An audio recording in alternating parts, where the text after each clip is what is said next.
Good afternoon to all of my students. School service কমিশনের জন্য যারা পড়াশোনা করছো তাদেরকে বলে রাখি, সমরেশ বসুর ওপর আজকে কিছু প্রশ্ন আলোচনা করব। দেখো, সমরেশ বসুর প্রথম প্রকাশিত গল্প গ্রন্থের নাম কি? উত্তর হবে মরশুমের একদিন। ওনার প্রথম প্রকাশিত গল্প গ্রন্থের নাম হলো মরশুমের একদিন। দেখো, তারপরের প্রশ্ন, মরশুমের একদিন গল্পগ্রন্থে কতগুলি গল্প আছে? উত্তর হবে 12টি গল্প আছে। পরের প্রশ্ন দেখো, সমরেশ বসু মরশুমের একদিনে কাকে উৎসর্গ করেছিলেন? মরশুমের একদিন যে গল্প, এই গল্প কাকে উৎসর্গ করেছিলেন? ননী ভৌমিক। উত্তর হবে ননী ভৌমিককে তিনি উৎসর্গ করেছিলেন। পরের প্রশ্ন, মহাকালের রথের ঘোড়া কার লেখা? উত্তর হবে সমরেশ বসুর লেখা। তা এই মহাকালের রথের ঘোড়া কোন পত্রিকায় প্রকাশিত হয়েছিল? উত্তর হবে দেশ পত্রিকায় প্রকাশিত হয়েছিল। দেখো, সমরেশ বসুর আত্মজীবনীমূলক উপন্যাস কোনটি? সমরেশ বসুর আত্মজীবনীমূলক উপন্যাস কোনটি? উত্তর হবে, এখানে উত্তর আছে যার যা ভূমিকা। আত্মজীবনীমূলক উপন্যাসের নাম হলো যার যা ভূমিকা। আচ্ছা, গঙ্গা উপন্যাসটি কাকে উৎসর্গ করেছেন? গঙ্গা উপন্যাসটি তিনি কিন্তু উৎসর্গ করে গেছেন তারাশঙ্কর বন্দ্যোপাধ্যায়কে। আচ্ছা, সমরেশ বসুর পৌরাণিক উপন্যাস কোনটি? সমরেশ বসুর পৌরাণিক উপন্যাসের নাম কি? উত্তর হবে পৃথা। উত্তর হবে পৃথা। দেখো, কালকুট কার ছদ্মনাম?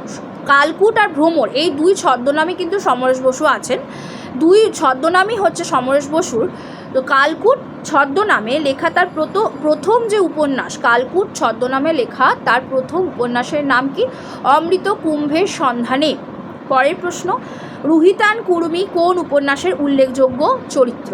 উত্তর হবে মহাকালের রথের ঘোড়া। মহাকালের রথের ঘোড়া।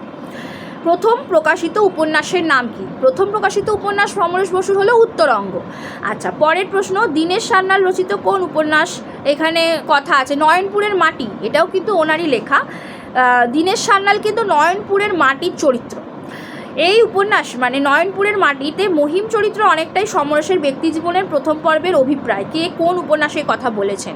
ব্যক্তিজীবনের ওপর অভিপ্রায় এই কথা বলেছেন সরোজ বন্দ্যোপাধ্যায় নয়নপুরের মাটিতে। আচ্ছা, সমরেশ বসু আদাব গল্পটি কোথায় বসে রচনা করেছিলেন? উত্তর হবে ইচ্ছাপুর কারখানায় বসে তিনি লিখেছিলেন বা রচনা করেছিলেন। সমরেশ বসুকে কোন কথা সাহিত্যিকের উত্তরসূরি বলা হয় বা বলা যায়? উত্তর হবে মানিক বন্দ্যোপাধ্যায়। পরের প্রশ্ন, রেলপথ চালু হওয়া, পাটকল চালু হওয়া প্রভৃতি ঐতিহাসিক ঘটনার পটভূমি কোন উপন্যাসে পাওয়া যায়? উত্তর হবে উত্তরঙ্গ উপন্যাসে পাওয়া যায়। পরের প্রশ্ন, বিজয় মেঘনাদ প্রভৃতি চরিত্রগুলোর কোন উপন্যাসে? উত্তর হবে সওদাগর উপন্যাসে। শ্রীমতী কাফে উপন্যাসে কোন সময়সীমার রাজনৈতিক ইতিহাস ধরা পড়েছে? শ্রীমতী কাফেতে কোন উপন্যাসে কোন সময়সীমার রাজনৈতিক ইতিহাস ধরা পড়েছে? 1922 থেকে 1939 সালের সময়। এই সময়সীমাতে মানে শ্রীমতী কাফে উপন্যাসের সময়সীমা মানে রাজনৈতিক যে ইতিহাস সেটা ধরা পড়েছে 1922 থেকে 1939। আচ্ছা দেখো, শ্রীমতী কাফে উপন্যাসে রাজনৈতিক কোন 3টি স্তরকে পরম্পরায় তুলে ধরেছেন সমরেশ বসু? উত্তর হবে গান্ধীবাদ। উত্তর হবে গান্ধীবাদ, সন্ত্রাসবাদ, সাম্যবাদ। এই গান্ধীবাদ, সন্ত্রাসবাদ, সাম্যবাদ কিন্তু শ্রীমতী কাফেতে আছে। আচ্ছা, চলে যাচ্ছি পরের প্রশ্নে, সমরেশ বসুর শেষ রাজনৈতিক উপন্যাস কোনটি? উত্তর হবে 3 পুরুষ। 3 পুরুষ হলো সমরেশ বসুর শেষ রাজনৈতিক উপন্যাস। যে উপাখ্যান আমি রচনা করেছি তা উপাখ্যান হলেও ইতিবৃত্ত বটে। যে উপাখ্যান আমি রচনা করেছি তা উপাখ্যান হলেও ইতিবৃত্ত বটে। কোন উপন্যাসের ভূমিকায় তিনি কথা বলেছেন? উত্তর হবে উত্তরঙ্গ উপন্যাস। উত্তরঙ্গ উপন্যাসের ভূমিকায় তিনি বলেছেন যে উপাখ্যান আমি রচনা করেছি তা উপাখ্যান হলেও ইতিবৃত্ত বটে। চলে যাচ্ছি পরের প্রশ্নে। দেখো, তার কোন উপন্যাস ঐতিহাসিক মর্যাদা লাভ করেছিল? উত্তর হবে প্রজাপতি। প্রজাপতি উপন্যাস কিন্তু ঐতিহাসিক মর্যাদা লাভ করেছিল। সমরেশ বসুর গঙ্গা উপন্যাস খুবই বিখ্যাত উপন্যাস, আমরা প্রত্যেকে জানি। গঙ্গা উপন্যাসটি কোন পত্রিকায় প্রকাশিত হয়েছিল? শারদীয়া পত্রিকায় প্রকাশিত হয়েছিল। দেখো, কুন্তী অর্জুন কোন উপন্যাসের চরিত্র? পৃথা উপন্যাসের চরিত্র। এটা একটা ঐতিহাসিক উপন্যাস সমরেশ বসুর, পৃথা। সেই পৃথা উপন্যাসের চরিত্র হচ্ছে কুন্তী আর অর্জুন। রক্ত মাংসের ইতিহাস জানতেন সমরেশ বসু কার উক্তি? অমর মিত্র বলেছে। এই উক্তি করেছেন অমর মিত্র। দেখো, তার 5 লাখ শব্দের বিশাল উপন্যাস কোনটি? 5 লাখ শব্দ আছে বিশাল উপন্যাস হলো চিরসখা। দেখো তিনি কত সালে আনন্দ পুরস্কার পান?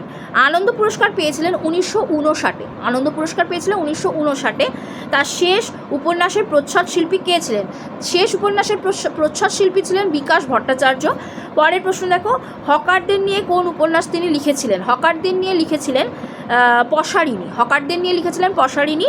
ছোটদের জন্য লেখা দুটি রচনার নাম হলো বুনো হাতির বন্ধুত্ব, জোনাকি ভূতের বাড়ি। বুনো হাতির বন্ধুত্ব, জোনাকি ভূতের বাড়ি।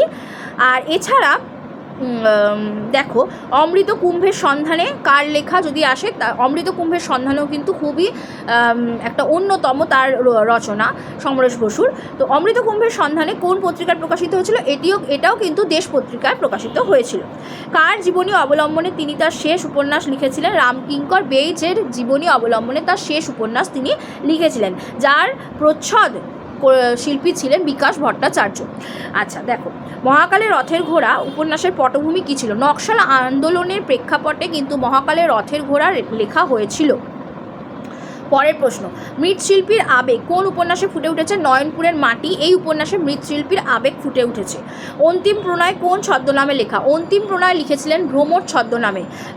কালকুট ছদ্মনামের কথা আগে বলেছি। অন্তিম প্রণয় এই যে রচনা, অন্তিম প্রণয় লিখেছিলেন ভ্রমর ছদ্মনামে। আচ্ছা এর পরের প্রশ্নে আমি যাই।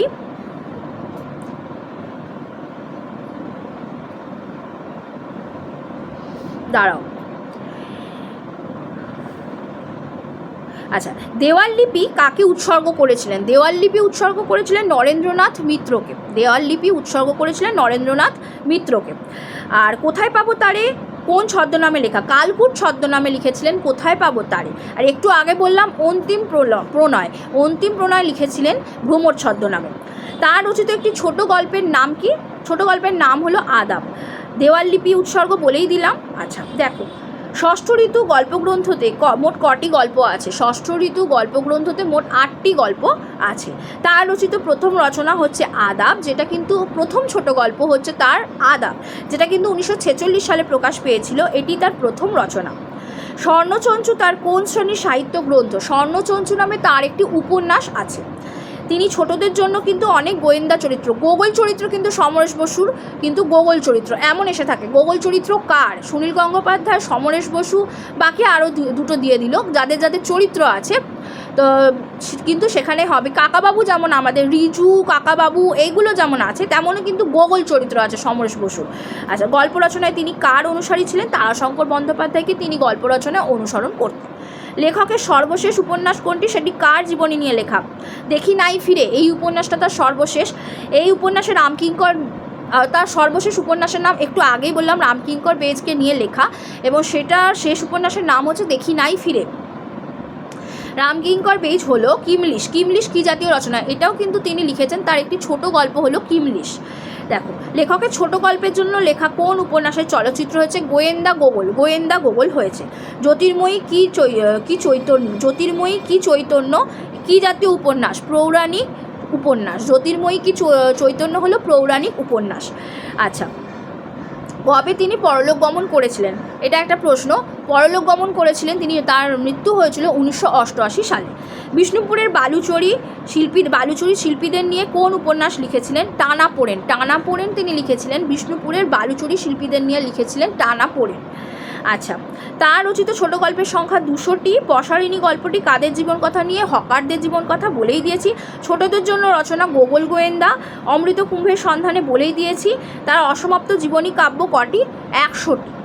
বাঘিনী উপন্যাসটি কার লেখা? এটাও কিন্তু একটা উপন্যাস, যেটা হলো সমরেশ বসু রচিত। আচ্ছা, সাহিত্য একাডেমি কোন উপন্যাসের জন্য? তিনি কিন্তু সাহিত্য একাডেমি পুরস্কার পেয়েছিলেন তার শাম্ব উপন্যাসের জন্য। মরশুমের একদিন কোন পত্রিকায় প্রকাশিত হয়েছিল? মরশুমের একদিন কিন্তু দেশ পত্রিকায় প্রকাশিত হয়েছে। মরশুমের একদিন এখানে বলছে পরিচয় পত্রিকায় প্রকাশিত হয়েছিল। দুটো আছে কিন্তু, এটা কিন্তু দেশ পত্রিকা। যদি দেশ পত্রিকা থাকে দেশই হবে, যদি পরিচয় থাকে পরিচয় হবে। এটা নিয়ে কিন্তু একটু দ্বন্দ্ব আছে। যাই হোক, প্রথম রচিত উপন্যাস হচ্ছে তার প্রথম রচিত উপন্যাস, প্রকাশিত বলেনি। রচিত উপন্যাস হলো নয়নপুরের মাটি। লেখকের প্রথম গল্প কোন পত্রিকায় প্রথম প্রকাশ পেয়েছিল? পরিচয় পত্রিকাতে প্রথম গল্প প্রকাশ পেয়েছিল। পরিচয় পত্রিকায় প্রথম গল্পের নাম হলো আদাব, যেটা পরিচয় পত্রিকায় প্রকাশিত হয়েছিল। অলৌকিক ঘটনা অবলম্বনে কোন উপন্যাস রচিত হয়েছে? সেই মুখ। অলৌকিক ঘটনা অবলম্বনে কোন উপন্যাস রচিত? সেই মুখ নামক একটি উপন্যাস আছে, সেটা রচিত হয়েছিল। কার জীবনী অবলম্বনে তিনি তার শেষ উপন্যাস লিখেছিলেন? আগেই বললাম, রামকিঙ্কর বেইজ। পদ্মা কী জাতীয় রচনা? পদ্মা হলো নদীকেন্দ্রিক একটি উপন্যাস। তার পুত্রের রচিত একটি গ্রন্থের নাম হলো চিরসখা। লেখকের জন্ম কত সালে? 1924 সালে। একটু আগে তার জীবনাবসানের কথা বলেছি, এবার 1924 সালে তার জন্ম হয়েছে।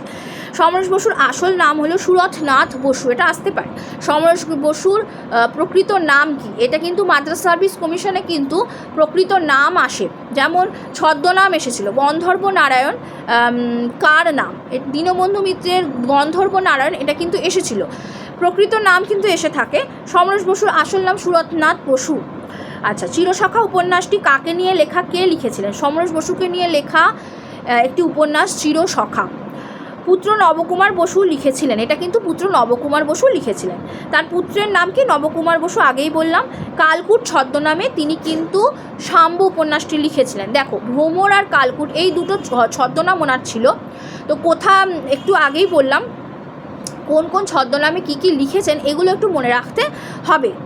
আর কালকুট ছদ্মনামে লিখেছিলেন শাম্ব। সমরেশ বসু প্রকাশিত গল্প সংকলন হলো মরশুমের একদিন। সাম্প্রদায়িক দাঙ্গার পটভূমিতে তিনি লিখেছিলেন আদাব গল্পটি। আদাব গল্প তার প্রথম গল্প।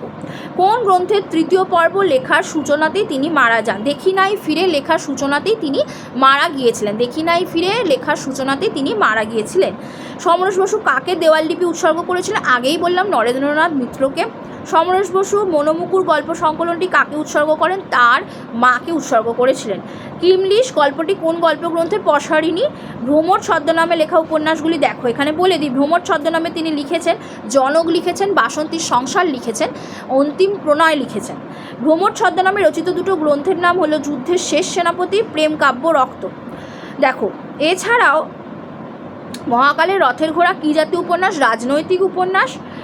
কালকুট ছদ্মনামে লিখেছিলেন তিনি অমৃত কুম্ভের সন্ধানে। কালকুট ছদ্মনামে লিখেছিলেন অমৃত কুম্ভের সন্ধানে, শাম্ব কোথায় পাবো তারে। এই তিনটে লিখেছিলেন কালকুট ছদ্মনামে, বাকিগুলো সব ভ্রমর ছদ্মনামে লিখেছিলেন। দেখো, এছাড়াও বলে দিয়েছি যে বাঘিনী উপন্যাসটি তিনি কাকে উৎসর্গ করেছিলেন? প্রেমেন্দ্র মিত্রকে উৎসর্গ করেছিলেন। দক্ষিণবঙ্গের মাঝিদের জীবন নিয়ে তার জীবন বর্ণিত হয়েছে তার কোন উপন্যাসে? গঙ্গা উপন্যাসে। যুগ যুগ জিয়ে কী ধরনের রচনা? যুগ যুগ জিয়ে হলো আত্মজীবনীমূলক রচনা। তার যুগ যুগ জিয়ে হলো আত্মজীবনীমূলক রচনা। আচ্ছা, এবার দেখো, শাম্ব উপন্যাসটি কাকে কেন্দ্র করে রচনা করেছিলেন? শাম্ব উপন্যাসটি কৃষ্ণের পুত্রকে কেন্দ্র করে রচনা করেছিলেন বা রচিত হয়েছিল। লোকনাথ কোন গল্পের চরিত্র? লোকনাথ হলো স্বধর্ম যে রচনা ছিল তার চরিত্র। ভোট দর্পণ লিখেছিলেন। ভোট দর্পণ কার রচনা যদি বলা হয়? সমরেশ বসুর ভোট দর্পণ, এটা কিন্তু একটি উপন্যাস ছিল। আচ্ছা, এবার দেখো, গৌরাঙ্গ চরিত্রটি নয়নপুরের মাটির চরিত্র। নয়নপুরের মাটি কিন্তু তার একটি উপন্যাস, প্রথম রচিত উপন্যাস নয়নপুরের মাটি, বলেই দিয়েছি। বাঘিনী চলচ্চিত্রায়িত করেছিলেন বিজয় বসু। এছাড়া মধ্যবিত্তের আশ্রয়হীনতা ও অস্থিরতা নিয়ে তিনি লিখেছিলেন বিবর প্রজাপতি। এছাড়াও দেখো, তার বিখ্যাত উপাধি ছিল সাহিত্যের রাজপুত্র। এছাড়াও বিটি রোডের ধারে কিন্তু তার লেখা, বিটি রোডের ধারে উপন্যাস তিনি কাকে উৎসর্গ করেছিলেন? সত্য মাস্টারকে। সমরেশ বসু কত খ্রিস্টাব্দে কারাবরণ করেন? তিনি কিন্তু কারাবরণ করেছিলেন 1949-এ। ভ্রমণ কাহিনীগুলো কি না তার যে সমস্ত ভ্রমণ কাহিনী আছে সবগুলোই কিন্তু কালকুট ছদ্মনামে রচিত। এবার দেখো, পারি গল্পটি কোন পত্রিকার প্রকাশিত হয়? শারদীয়া পত্রিকার প্রকাশিত হয়। সমরেশ বসুর জন্ম হয়েছিল ঢাকায় 1924 সালে। মায়ের নাম ছিল শৈবলিনী দেবী আর পিতার নাম ছিল মোহন বসু। এছাড়াও দেখো, চৈতন্যদেবের জীবনকে নিয়ে তিনি লিখেছিলেন, জীবনকে কেন্দ্র করে লিখেছিলেন শ্রী চৈতন্য। তার রচিত অসমাপ্ত যে দেখি নাই ফিরে উপন্যাসটি তিনি কে সমাপ্ত করেছিলেন? নবকুমার বসু, তারই পুত্র। এবার দেখো, যুদ্ধের শেষ সেনাপতি উপন্যাসটি কোন ছদ্মনামে লিখেছিলেন? সেটাও লিখেছিলেন ভ্রমর ছদ্মনামে। সুখেন কোন উপন্যাসের উল্লেখযোগ্য চরিত্র? প্রজাপতি উপন্যাসের উল্লেখযোগ্য চরিত্র। প্রজাপতি উপন্যাসটি কার রচনা? সমরেশ বসু। দিয়ে দিল অপশান, প্রজাপতি উপন্যাস কার রচনা? সমরেশ বসু, বিষ্ণুদে, অমিয় চক্রবর্তী, আর একজন দিয়ে দিল তারাশঙ্কর বন্দ্যোপাধ্যায়, কিন্তু উত্তর হবে প্রজাপতি। উত্তরঙ্গ উপন্যাস কাকে উৎসর্গ করেছিলেন? নবকুমার দাসকে। দেখো, আনন্দধারা কাকে উৎসর্গ করেছেন? বসন্ত পোদ্দারকে। আচ্ছা, নিসর্গমূলক চিত্রকল্পের চমৎকার প্রয়োগ ঘটেছে কোন গল্পে? শ্মশান চাপা। এছাড়া নির্জন সৈকতে চলচ্চিত্র পরিচালক ছিলেন তপন সিংহ। জানো নিশ্চয়ই নির্জন সৈকতে তপন সিনহা এটা চলচ্চিত্রায়িত করেছিলেন, পরিচালক ছিলেন। বাঘিনী উপন্যাসের পরিচ্ছেদ সংখ্যা ছিল 5টি। ত্রিধারা উপন্যাসটি তিনি কিন্তু উৎসর্গ করেছিলেন গোপাল হালদারকে।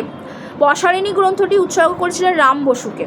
লেখকের শেকল ছেঁড়া হাতের খোঁজে উপন্যাসের নাট্যরূপকে দিয়েছিলেন নাট্যকার তীর্থঙ্কর চন্দ। লেখকের ক্যালকাটা 71 উপন্যাসের অবলম্বন চলচ্চিত্রায়িত নির্মাণ করেছিলেন মৃণাল সেন। তার পারি গল্পটি প্রথম কোন পত্রিকায় প্রকাশিত হয়েছিল? পরিচয় পত্রিকায়। এছাড়া টানাপোড়েন উপন্যাসটি কাদের উৎসর্গ করেছিলেন? তিনি তাঁত শিল্পীদের, কিন্তু তাঁত শিল্পীদের তিনি টানাপোড়েন যে উপন্যাস সেটা উৎসর্গ করেছিলেন, মানে তাঁত শিল্পীদেরকে নিয়েই লেখা ছিল টানাপোড়েন, তাদেরকেই উৎসর্গ করা। গঙ্গার পাড়ের শহরতলি, নৈহাটি, শ্যামনগর, জগদ্দল প্রভৃতি এলাকা কোন উপন্যাসের পটভূমি হিসেবে ব্যবহৃত হয়েছিল? উত্তরঙ্গ। এই গেল সমরেশ বসু সম্পর্কে আজকের আলোচনা, প্রশ্নোত্তর আলোচনা। আশা করছি বাংলা সাহিত্যের ইতিহাস থেকে সমরেশ বসু সম্পর্কে আর কোনো প্রশ্ন থাকার কথা নয়, এর বাইরে কোনো প্রশ্ন আসতে পারে না বা আসবে না। তোমাদের যদি ক্লাসটা ভালো লেগে থাকে অবশ্যই চ্যানেল সাবস্ক্রাইব করে দিও, বেল আইকন দিয়ে রেখো, আর লাইক করে বন্ধুদের সাথে অবশ্যই শেয়ার করে দিও, আর অবশ্যই কমেন্টে জানাও তোমাদের কেমন লাগছে। আজকের ক্লাস এই পর্যন্তই। Thank you so much.